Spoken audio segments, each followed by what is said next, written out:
नमस्कार दोस्तों, 11 मई 1998 दोपहर के 3:45 पर राजस्थान के पोखरण इलाके में एक ऐसा भयंकर धमाका हुआ जिसने पूरी दुनिया की नींद उड़ा के रख दी। धमाका इतना भयंकर था कि वहां के आसपास के घरों की दीवारों में दरार आ गई। जब ये खबर अमेरिका को पता लगी तो अमेरिका भी अचंभे में पड़ गया कि ये हुआ तो हुआ कैसे, क्योंकि अमेरिका ने भारत के पोखरण क्षेत्र की निगरानी रखने के लिए 700 करोड़ रुपए खर्च करके 4 सैटेलाइट लॉन्च किए ताकि भारत परमाणु परीक्षण ना कर सके। अमेरिका कभी नहीं चाहता था कि भारत परमाणु संपन्न देश बने, वो तो बस यही चाहता था कि भारत सिर्फ हमारे इशारों पर ही चले। इसके बाद अमेरिका और तमाम देशों ने भारत पर कड़े प्रतिबंध लगा दिए। दोस्तों, कैसे भारत ने परमाणु परीक्षण किया और अमेरिका की सबसे ताकतवर एजेंसी CIA को इसकी भनक तक ना लगी। कैसे भारत के वैज्ञानिकों की टीम ने यह योजना बनाई, परमाणु परीक्षण के लिए राजस्थान के पोखरण को ही क्यों चुना गया, पूरी कहानी आइए जानते हैं इस वीडियो में।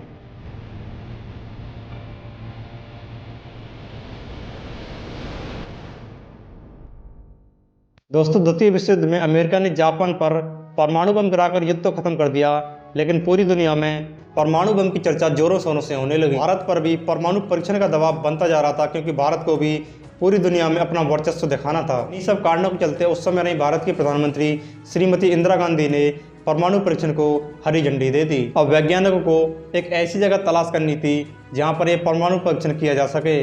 उनकी यह तलाश खत्म होती है राजस्थान के पोखरण में आकर। दोस्तों, अब सवाल ये उठता है कि भारत ने न्यूक्लियर टेस्ट के लिए पोखरण को ही क्यों चुना। जैसलमेर राजस्थान का वह जिला है जिसका क्षेत्रफल सबसे ज़्यादा है और जनसंख्या का घनत्व सबसे कम, क्योंकि यहाँ रेगिस्तान बहुत ज़्यादा है। न्यूक्लियर टेस्ट करने वाले हमारे वैज्ञानिक राजा रमन्ना ये नहीं जानते थे कि इस टेस्ट के बाद कितना नुकसान हो सकता है, इसलिए उनको एक ऐसी जगह तलाश करनी थी जिसकी आबादी बहुत कम हो। पोखरण इंडियन आर्मी की फील्ड फायरिंग रेंज है जहाँ पर भारतीय सेना पहले से ही युद्ध अभ्यास किया करती थी। जब परमाणु परीक्षण होता है तो बहुत ही खतरनाक रेडियो एक्टिव किरणें निकलती हैं।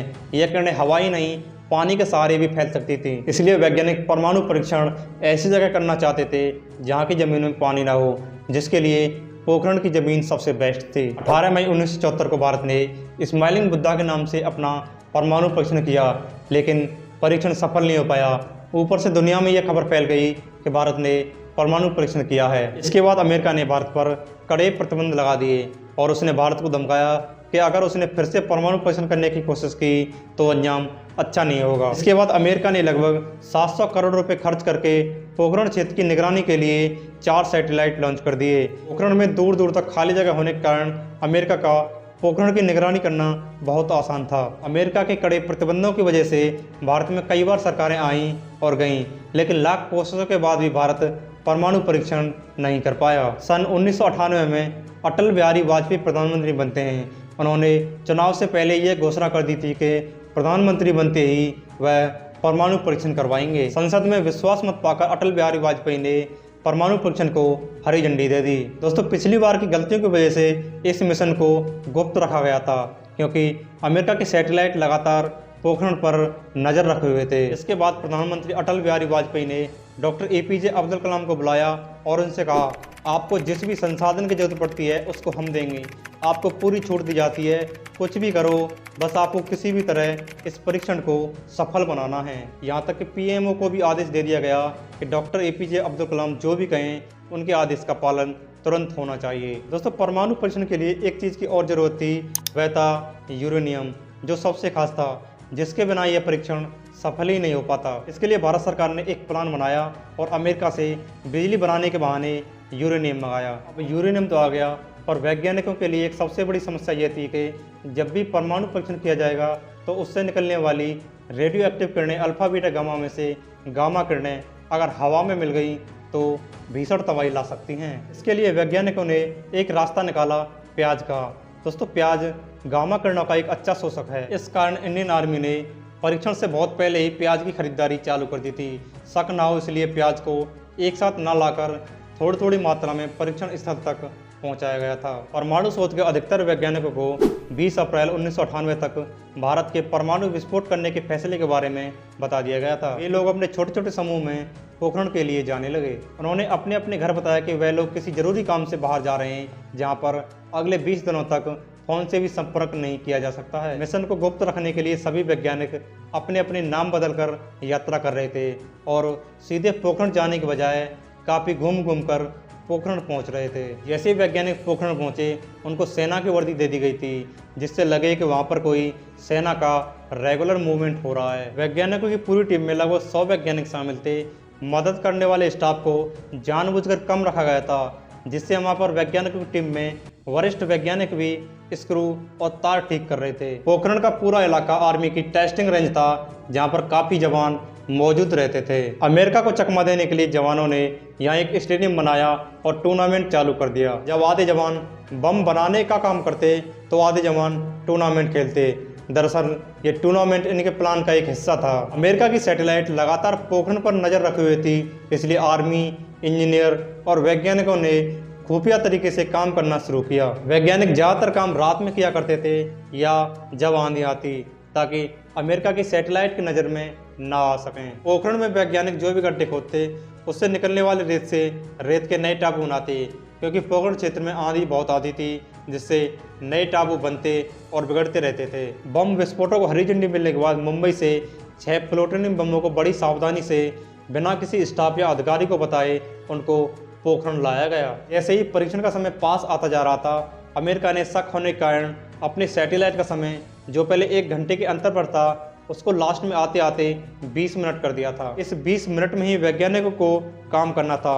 जैसे ही सैटेलाइट आने का समय होता, वैज्ञानिक उस जगह की पोजीशन को पहले जैसे कर देते। परीक्षण से 1 दिन पहले ये घोषणा करवा दी गई कि यहाँ पर बहुत बड़ा तूफान आने वाला है और मौसम विभाग ने हाई अलर्ट जारी कर दिया। परीक्षण वाले दिन यानी 11 मई 1998 को सेना के जवानों ने आसपास के गाँव में घर घर जाकर यह बताया कि आज 12 से 3 बजे के बीच अपने अपने घरों से बाहर रहें, क्योंकि आज रेंज में एक बहुत बड़ा धमाका होने वाला है। दोस्तों, गांव में चप्पे चप्पे पर आर्मी के जवान तैनात कर दिए गए। 11 मई 1998 दोपहर 3:45 पर पोखरण रेंज में इतना भयंकर धमाका हुआ कि वहाँ की धरती कांप गई। धुओं के गुब्बारे और चट्टानों के टुकड़े टुकड़े फैल गए, लगा जैसे कोई भूकंप आया हो। दोस्तों, धमाका इतना भयंकर था कि विस्फोट से पोखरण का जर्रा जर्रा थर्रा गया था। इसी के साथ 13 मई को 2 और परीक्षण किए गए। इन परीक्षणों के बारे में वैज्ञानिकों ने जितना सोचा था, ये उससे 10 गुना शक्तिशाली निकले। इस विस्फोट से जो गड्ढा हुआ, उस गड्ढे को देखने के लिए प्रधानमंत्री अटल बिहारी वाजपेयी खुद पोखरण आए थे। उसके बाद अटल बिहारी वाजपेयी जी ने प्रेस के माध्यम से लोगों को बताया कि आज 3:45 पर भारत ने पोखरण रेंज में 3 अंडरग्राउंड परमाणु परीक्षण किए हैं। भारत के परमाणु वैज्ञानिकों ने 24 साल बाद एक बार फिर पोखरण की रेतीली जमीन पर परमाणु विस्फोट करके दुनिया की महाशक्तियों को यह एहसास करा दिया कि वह अपनी परमाणु संपन्नता पर ज़्यादा ना उतराएं, क्योंकि परमाणु परीक्षण की ताकत भारत भी रखता है। दोस्तों, अमेरिका को जब यह बात पता लगी तो अमेरिका बौखला गया। अमेरिका ने कहा भारत को इसका खामियाजा भुगतना पड़ेगा, और उसने कहा कि अमेरिका कभी भी भारत को परमाणु संपन्न राष्ट्र का दर्जा नहीं देगा। अमेरिका की इस बात का जवाब देते हुए अटल बिहारी वाजपेयी जी ने कहा, जो चीज़ हमारे पास है, हमें उसके लिए किसी के प्रमाण की आवश्यकता नहीं है। अगर दुनिया को ये भ्रम है तो आ जाए मैदानी जंग में, हम उनका भ्रम भी दूर कर देंगे। दोस्तों, इस पूरे मिशन की कमान डॉक्टर APJ अब्दुल कलाम के हाथों में थी। परीक्षण के बाद डॉक्टर APJ अब्दुल कलाम ने कहा कि हमने दुनिया की परमाणु शक्तियों का प्रभुत्व समाप्त कर दिया है। अब हम 1 अरब लोगों से कोई नहीं कह सकता कि हमें क्या करना है। अब हम खुद तय करेंगे कि हमें क्या करना है। दोस्तों, जब ये टेस्ट हुआ तब फ्रांस, चीन, अमेरिका, सोवियत संघ और इंग्लैंड के पास ही परमाणु शक्ति थी। अमेरिका ने पूरा जोर लगा दिया था कि भारत परमाणु परीक्षण ना कर पाए, लेकिन हमारे वीर जवानों और वैज्ञानिकों ने इस मिशन को गुप्त तरीके से पूरा किया और भारत को एक महान शक्ति बनाया। उम्मीद करता हूँ ये वीडियो आपको पसंद आई होगी। मिलते हैं जल्दी नेक्स्ट वीडियो में एक नए टॉपिक के साथ। तब तक के लिए जय हिंद, जय भारत।